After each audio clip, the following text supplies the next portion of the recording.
Welcome back, dear viewers. Now it's time for our daily press review, and we are joined today by Mr. Mohamed Ansari. He is a political analyst. Good morning.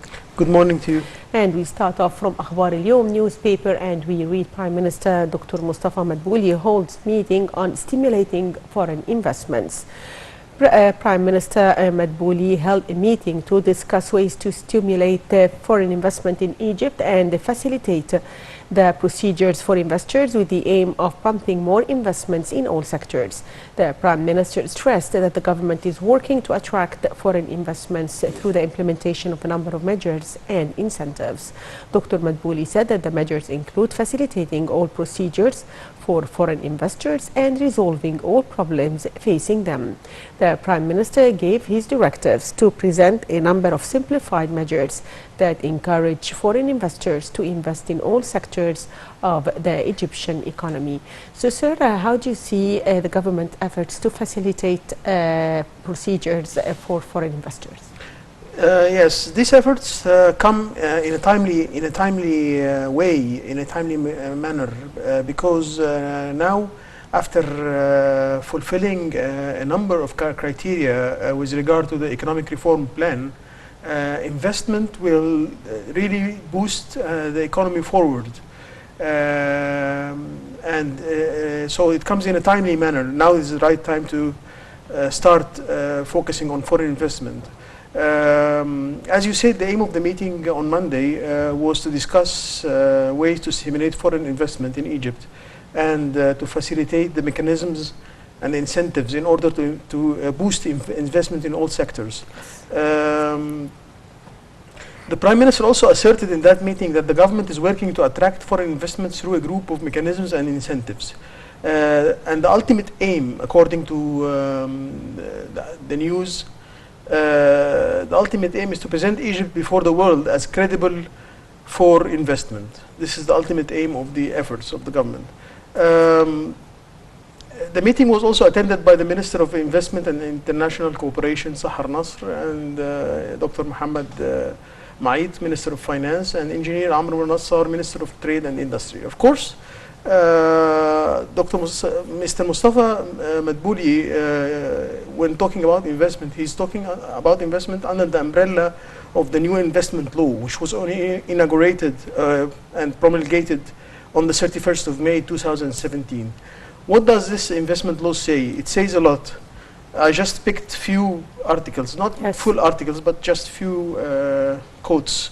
Foreign investors will receive the same treatment under law as Egyptian nationals. This is one guarantee. Investments will not be governed by arbitrary procedures or discriminatory decisions. This is another guarantee. Foreign investors may be granted preferential treatment with approval from the Council of Ministers.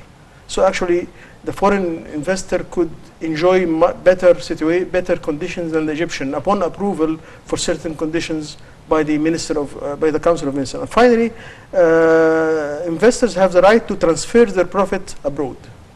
All these measures and guarantees are meant to attract more foreign investors. Yes. And we move to Al-Yawm Al-Saba newspaper, and we read World Youth Forum 2019 is to be held in December. The administration of the World Youth Forum announced that the Forum 2019 will be held from December 14th to December 17th in the city of Sharm el-Sheikh under the auspices of President Abdel Fattah al-Sisi. The administration of the World Youth Forum pointed out that the youth from all over the world will gather to discuss and exchange ideas on peace, development, and creativity in a richer and more diverse experience. The administration of the World Youth Forum also announced the opening of the registration to attend the forum through the email of the forum. The World Youth Forum is held annually under the auspices of President Abdel Fattah al-Sisi. So how do you see the present keenness to hold this World Youth Forum annually? The President's response to the youth initiative, which was taken in April 2017, when in the National Youth Conference, a group of Egyptian dynamic and ambitious youth asked the President to hold a World Youth Forum. That was back in April 2017. In July 2017, the president announced that he's going to hold the World Youth Forum in response to their initiative. And the first World Youth Forum was held in November 2017. The second one was held in November 2018. And now we have the third one to be held from 14 December to 17 December.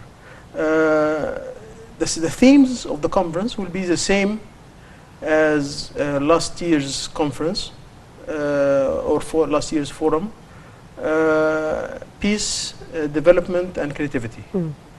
And it's expected to attract a large number of youth from the region and from the world. Yes. It will be a very important indicator of how Egypt views the issue of youth and their role in the development, especially that a large percentage of the population are under the category of youth, of young people. And we move to Al-Wafd, the newspaper, and we read the 1,678 ships crossed Suez Canal in August. Head of Suez Canal Authority Vice Admiral Osama Rabia announced that the navigation traffic in Suez Canal last August recorded the crossing of 1,678 ships from both directions with a net weight of 105.9 million tons. Earlier, the Suez Canal Authority announced that it achieved revenues of $5.9 billion during the fiscal year from 30th of June 2018 to 30th of June 2019, an increase of $300 million or 5.4% from the previous fiscal year. During the period, 70,679 ships crossed the Suez Canal with a net weight of 4.268 billion tons of cargo. So how do you see the navigation traffic in Suez Canal? These numbers are all very promising and very encouraging in terms of the volume of the international navigation. And I think there is a 300 million pounds increase or dollars increase over the last year than from the previous year, which is, as you said, about 5.4% increase. I think the Suez Canal, the navigation in the Suez Canal depends a lot on the international and the regional situation. And to achieve such numbers under the current regional tension in the region between Iran and the US and other forces is very acceptable, is very good. Had the region been more stable, the numbers would at least be more and more encouraging. Yes. But right now they are very encouraging under the current circumstances. Yes, and we move to Al-Yawm Al-Saba newspaper, and we read the Egyptian bourse gained about 6.8 billion pounds on Monday. The market's main index, AJAX 30, was up 1.2% to reach 15,110.23 points. The small and medium shares index, EGX 70, added 0.43% to reach 557.1 points. And meanwhile, the broader index, EGX 100, was up 1.12% to reach 1,477.93 points. Trading volume reached about 188.5 million shares exchanged, with about 1.1 billion pounds. The market's capital gained about 6.8 billion pounds to reach about 779.36 billion pounds. And still with Al-Yawm Al-Saba newspaper, and we read Moscow says over 1,400 Syrians return home from Jordan and Lebanon over the past 24 hours. The Russian Defense Ministry's Center for the Reconciliation of Opposing Sides and Refugee Migration Monitoring said on Monday that more than 1,400 Syrian refugees have returned to their home country from Jordan and Lebanon over the past 24 hours. The center said in a statement that over the past day, 1,480 refugees returned to Syria from Lebanon and Jordan. It said that 386 people, including 116 women and 197 children, came from Lebanon through Jadayit, Yabus, and other checkpoints. So how do you see the return of Syrians to their country now? The return is largely due to relative stability in Syria with regard to the ongoing the civil war between the government of Syria and the various rebellious forces. As we all know, the situation in Syria now is more or less calm, except in the northwestern region of Idlib. And even there, the Turkish presence is going to eventually make this area also stable. Yes. But still, things are not as wanted or as should be. So the return of 1,400 Syrians is seen as an indication of that stability, especially that about 386 of them are women and children. We also have to think of this return in terms of what happened lately in Turkey, where thousands of Syrian families were sent back from Istanbul because of some procedures or some problems in their papers. They were registered in other cities, but they came to Istanbul for work, so the Turkish government decided they will be expelled. Yes. I don't know if they have been expelled already or not, but there is a decision. So all these factors, they contribute to the return of Syrians to Syria, except, as I said, for the region of Idlib.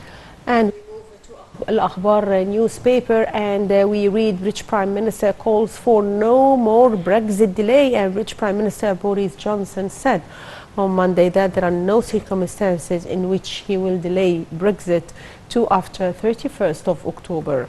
Johnson also said that he does not want an election, as he called on lawmakers not to vote for any further delay to Brexit. Meanwhile, Britain's main opposition Labour Party leader Jeremy Corbyn said on Monday that the party will do everything possible to stop a no-deal Brexit after the British Parliament returns on Tuesday. Lawmakers opposed to the possibility of Britain leaving the European Union on October 31st without an orderly transition arrangement are drawing up plans to force Johnson to rule out a no-deal exit.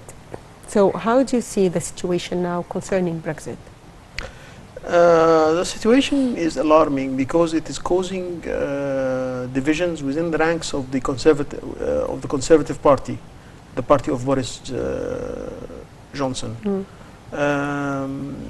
Right now we have three main positions towards the Brexit in Britain.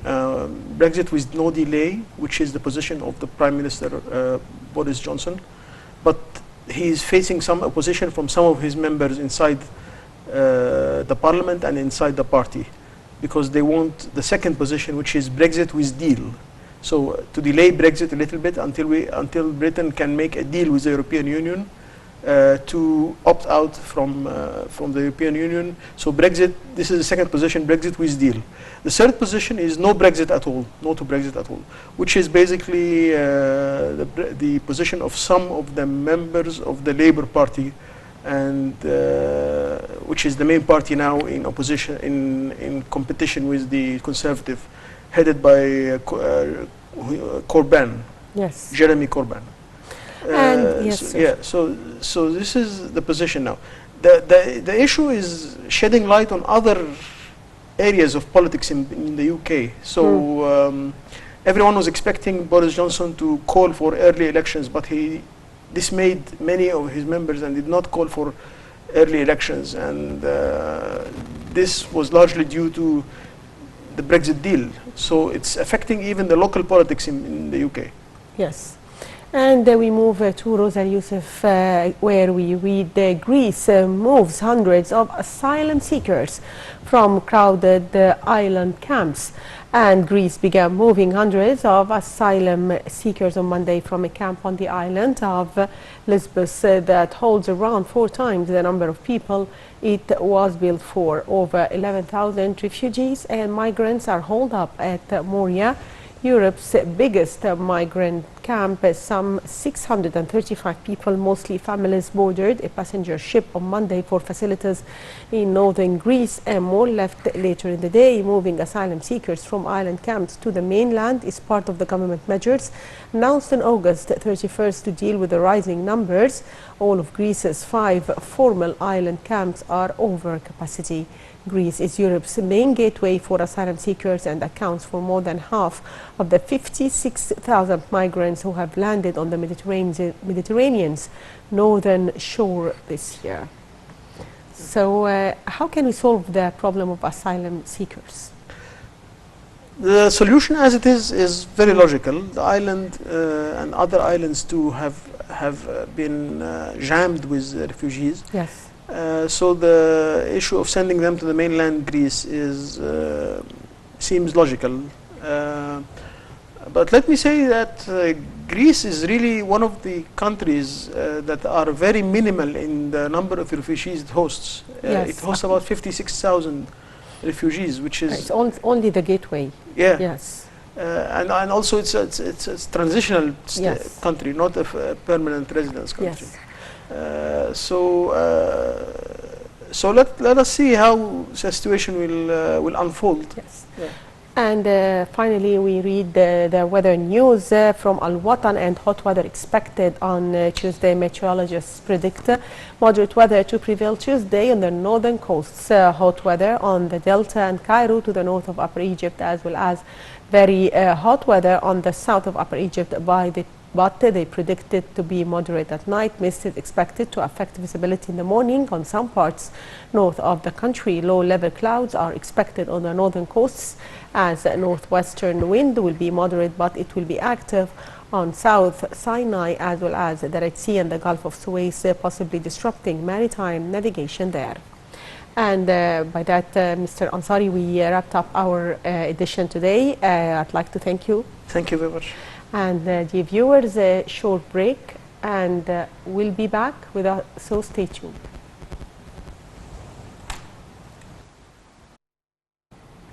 Now, the viewers, a short break, and we'll be back.